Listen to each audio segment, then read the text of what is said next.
I'm someone who stops and smells the roses. Literally. I love being in nature. And if you leave me in a garden without an agenda, I can spend hours just looking at the flowers, being able to appreciate them, appreciate nature, sit there, let my thoughts run. But give me a goal, and I cannot appreciate the present anymore. You would have noticed this with yourself and with a lot of others, especially overachievers. We just cannot be in the present if there is a goal in front of us that we have to achieve.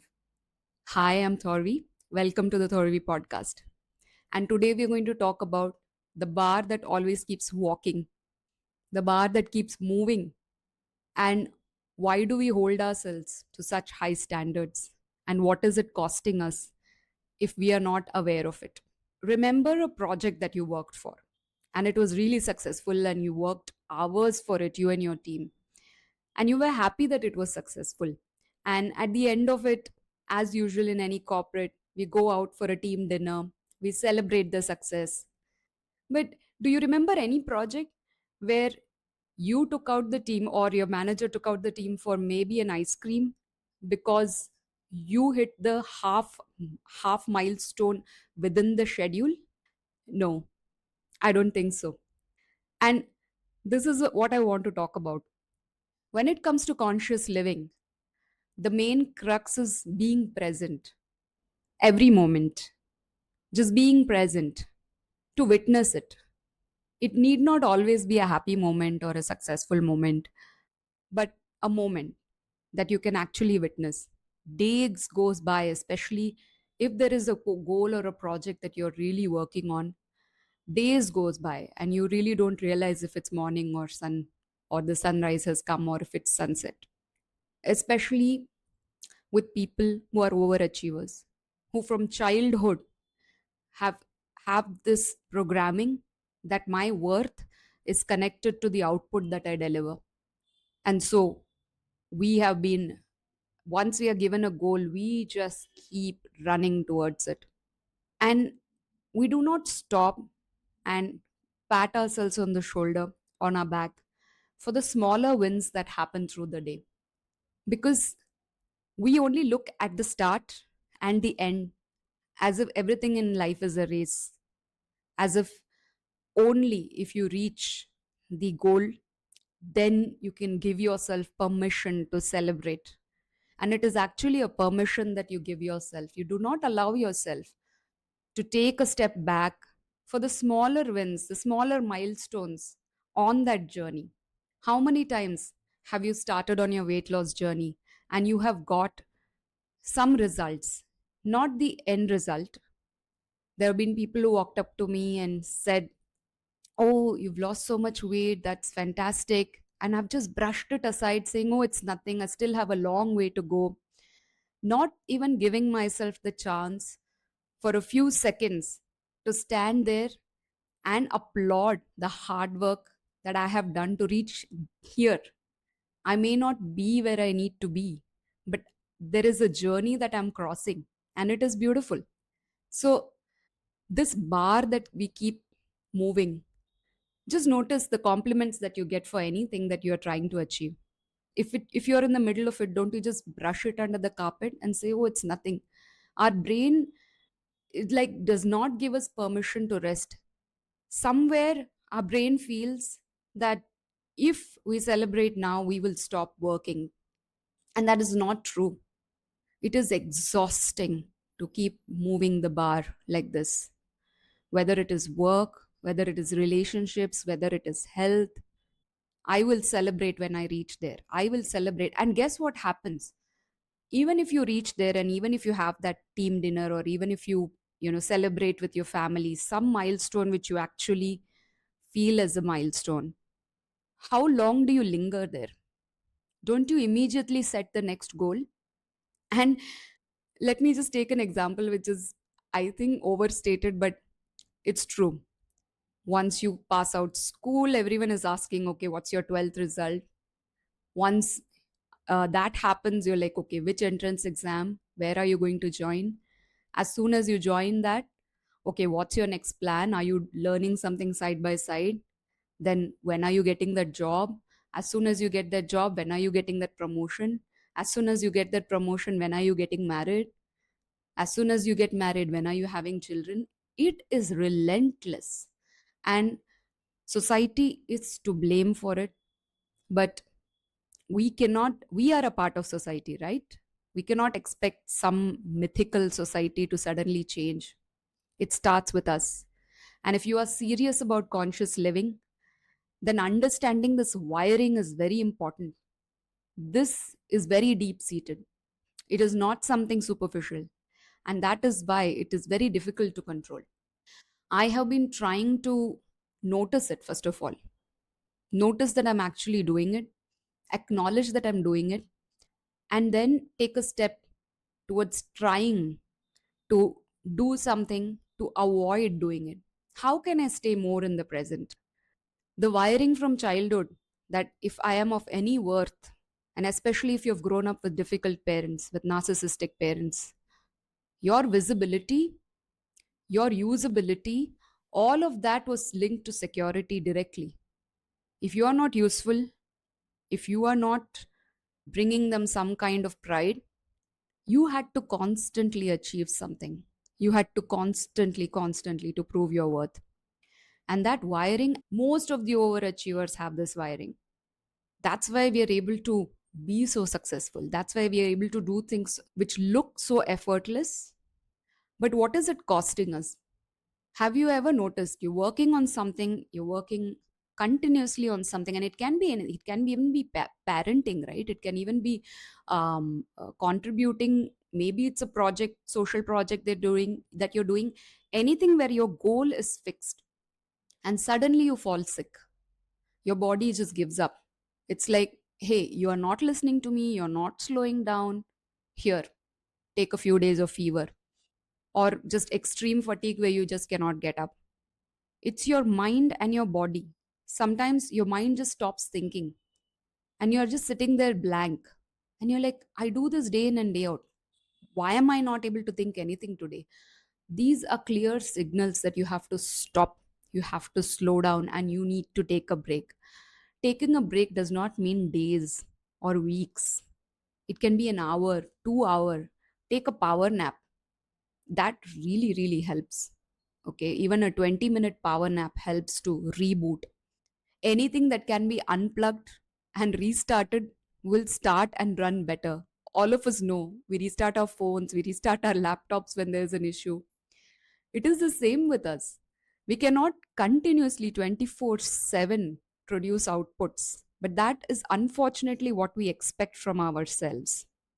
Even with this fitness industry, you have watches that track everything, and it is good if you're an elite athlete.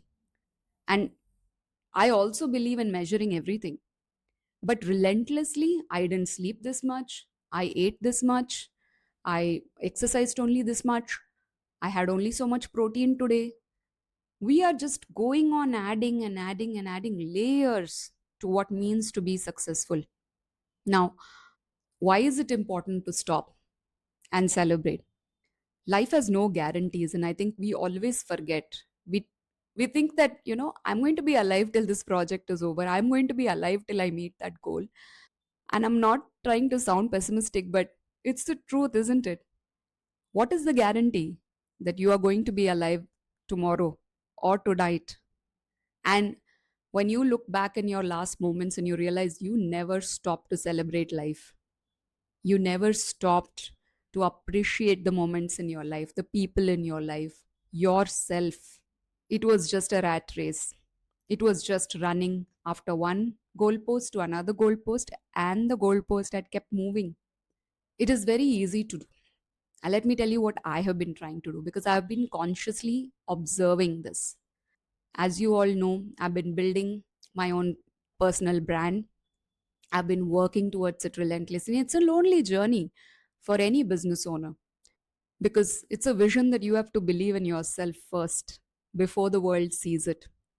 And there are so many goals that I've given myself, that I have set myself, and I'm working towards those. But sometimes I don't stop. and give myself that appreciation. That small child who has always been taught that her worth is directly related to her output, she needs to be told, that inner child needs to be told that she's worthy no matter whether she does something, achieves that goal or not. So, what do I do when now I notice that I am moving the goalpost? I stop. I get up from my laptop, or if I'm on the phone, I keep it aside. I just walk to another room. I just take deep breaths and just be in that moment. I make a very nice hot cup of tea or coffee, or, I talk to someone I love, or I just go out, stand in the balcony, and look at the squirrels that are running around on the tree outside. I ground myself into the present moment. And I have this internal dialogue where I tell myself, well done. I applaud that, yes, I am not at the level of success that I want right now, but I have come so far. And even this small achievement is worth noticing, worth slowing down, worth appreciating, worth noting in my journal saying, hey, today this happened. Today someone gave me a good feedback. Today someone told me, like maybe a client told me that I made a difference in his life. Actually, this happened. Had given someone advice, you know, as a general conversation that I was having. And the other day they met me and they stopped me and they said, you know what? That day, the conversation that we had and what you told, it absolutely affected my thinking. And I have taken this step and I'm feeling really good and I've got a direction in life. And immediately inside me, it was like, yeah, okay. But I said, no, hey, stop. This is the impact that you have been trying to create, why you're doing the work that you're doing. So let us just take a deep breath, have a big smile on my face, and take that moment to appreciate where we have reached. It's not always monetary, it is not always something that is so huge that everybody will notice. It need not be the greatest milestone in life, but life is made of very small moments. The entire point is to be able to stop yourself, distract yourself, take a step back. I don't call it, let me not call it distraction also. It's actually the opposite. It's about being present, allowing yourself to take that moment. Maybe you're in a team and maybe there was a mistake that happened, and all of you are worried about how the client is going to respond. And to your surprise, the client is calm, understands what happened, accepts your apology, and is okay with the solution that you offer. And all of you have this sigh of relief. Honestly, just go out and have a 10 rupee ice cream, all of you, or just go and have some tea in the cafeteria. That small moment is also something that you solve together, and it is worth noting and it is worth celebrating. Don't wait and don't keep pushing the bar once you reach that place. It's very, very important in today's day and age, because right from children to old people, everybody has a pressure of being useful. It's an unknown pressure. It's a pressure we've all developed. And most of the good thinking folks, the kindest folks, the folks with the most ability, most potential, as if, you know, as if the pressure that life has put on us is not enough, that we want to add more pressure onto ourselves to be better, to push. And it's important, if we want to be brilliant at what we are doing, it is important to not stagnate, to not reach a goal and then just leave everything. But at the same time, it's important to live your life. It's just one life that we have been given. And if you're serious about conscious living, which I am, then every moment, even this moment that I'm making this podcast, I am ensuring that I'm relishing it, that I'm enjoying it, that I'm sharing something very important with you and hoping that it's going to touch you somewhere. So, Just take a moment today, even if it was a small win, or even maybe it was not a win at all. Just the fact that you started working on something, just the fact that you thought of a goal. Maybe today you just planned what you're going to do towards reaching that goal. Anything. But be kind to yourself. Allow yourself, give yourself permission. Really, it is a process of giving yourself permission to live that moment, to cherish that moment, to pat yourself on the back and say, job well done. Take yourself out on a small treat. Step back from that relentless running around. Make that ginger tea and enjoy. Until next time, signing off, your host Thorvi.